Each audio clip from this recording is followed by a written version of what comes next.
Hello, and welcome to episode 38 of Uncovering the Corners of the World podcast. I'm your host, Karina Kasmala.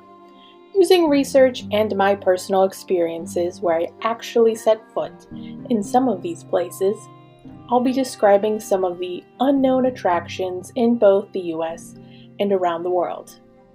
On the last episode, we ended our adventure in South Dakota, where we walked through the halls of in Wall Drug, South Dakota.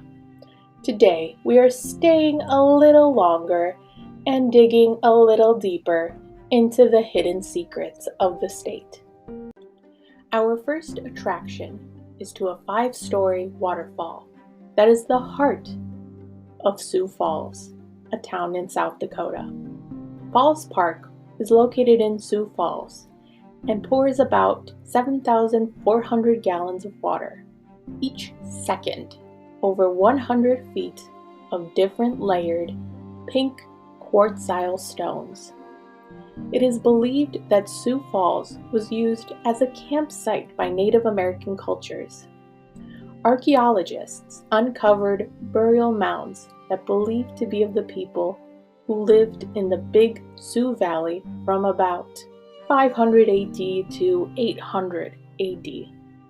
These mounds today can be seen near Blood Run and at Sherman Park in Sioux Falls along the Big Sioux River. Around the Falls Park, you can spot a mill that was once the tallest building on the west side of the Mississippi River, named the Queen Bee Mill. A man named R.F. Pettigrew decided to build a mill in 1878 after seeing farmers from around the area transporting their wheat to Wisconsin or Minnesota. The Queen Bee Mill was made from Sioux quartzile, which is a type of rock formed from sandstone. It took 3 years to build it before it opened on October 25th, 1881, standing at 80 by 100 feet and 7 stories high. From 1881 through 1883, the mill produced 1,500 bushels each day, but due to the lack of water power and not enough wheat, it closed. By 1911, the mill became electric powered and was run by the United Flour Milling Company of Minneapolis, Minnesota. But the wheat was transported to Minnesota because it was cheaper there. By 1956, a fire burned down parts of the building, only leaving the ruins that we can see today. Our next attraction is located at 12151 Avenue of the Chief's Crazy Horse in Custer County, South Dakota, a monument that is still incomplete despite being constructed in 1948. It's known as the Crazy Horse Memorial. The idea to build the Crazy Horse Memorial was Korczak Żukowski, a sculptor who used various materials and tools for sculpting. Prior to sculpting the Crazy Horse Memorial, he sculpted a 13.5-foot tall Noah Webster statue. He is also said to have assisted in sculpting Mount Rushmore. A Native American named Standing Bear wrote to Żukowski to help build a memorial to honor his maternal cousin, Crazy Horse. Standing Bear and the leaders from the Lakota tribe created the Crazy Horse Memorial Association and wanted the Crazy Horse Memorial to be built in the Black Hills Mountains. Crazy Horse was a Native American man who also went by the name Tasink Whitko. He was recognized as one who protected his tribe and led his tribe into battles, such as the Battle of the Little Bighorn in 1876. Against Custer's 7th U.S. Cavalry Battalion, where the Native Americans have won. Crazy Horse was killed in 1877 at Fort Robinson after the U.S. government captured Native Americans, specifically Northern Plain tribes, while Chief Joseph of the Nez Perce and the Sitting Bull of the Hunkapapa Lakota were forced to surrender. Crazy Horse traveled to Fort Robinson to invite the enemy to negotiate. However, Crazy Horse ended up being arrested. He was wounded by a guard and died shortly thereafter. Today, the Crazy Horse history is displayed around the museum building, while you can see the face of the Crazy Horse in great detail, with a hole cut through the wall where his arm would have been stretched out and pointing straight ahead. The completed monument will be 563 feet high and 641 feet long, with Crazy Horse riding a horse. In comparison, the current head of Crazy Horse is 27 feet taller than the 6-story heads of Mount Rushmore. Our last attraction is what's hidden behind Mount Rushmore in South Dakota.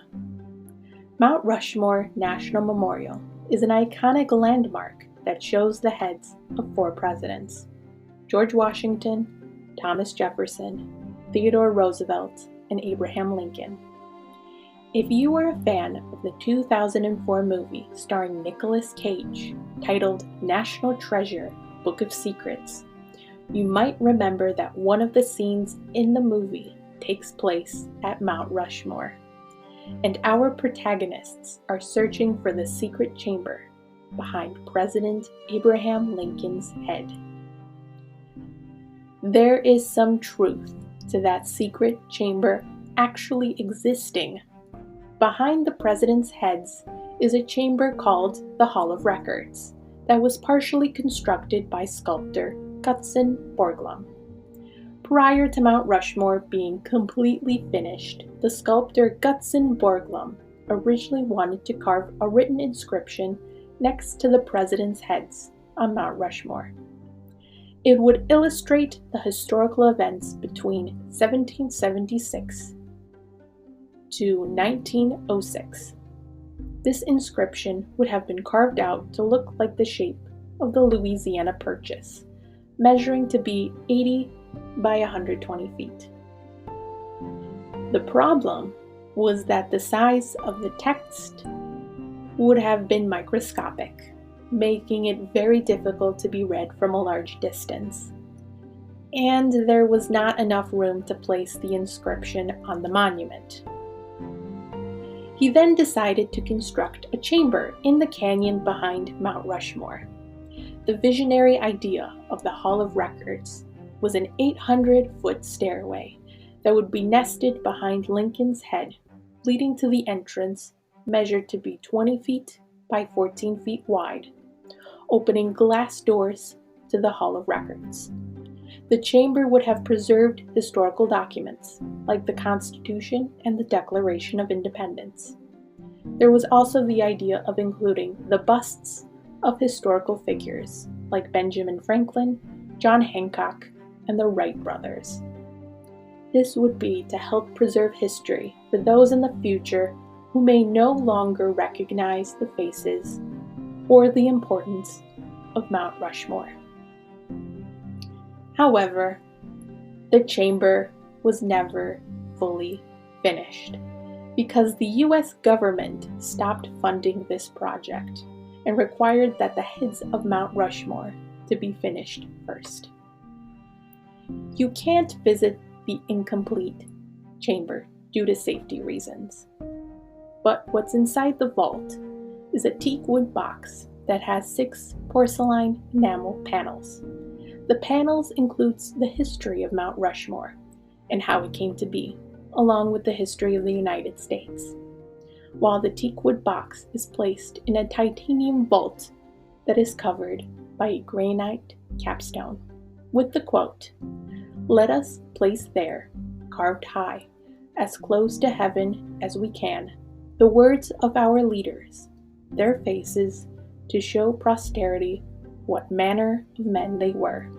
Then breathe a prayer that these records will endure until the wind and rain alone shall wear them away. Thank you for listening to this week's episode. If you want to learn more about Sioux Falls, visit the website siouxfalls.org or experienceSiouxFalls.com. To learn more about the Crazy Horse Memorial, visit the website crazyhorsememorial.org. Finally, to read more about Mount Rushmore's Hall of Records, check out the National Park Service website on Mount Rushmore's Hall of Records and the article Mount Rushmore's Secret Chamber by Christopher Klein on the History.com website. Have a great week.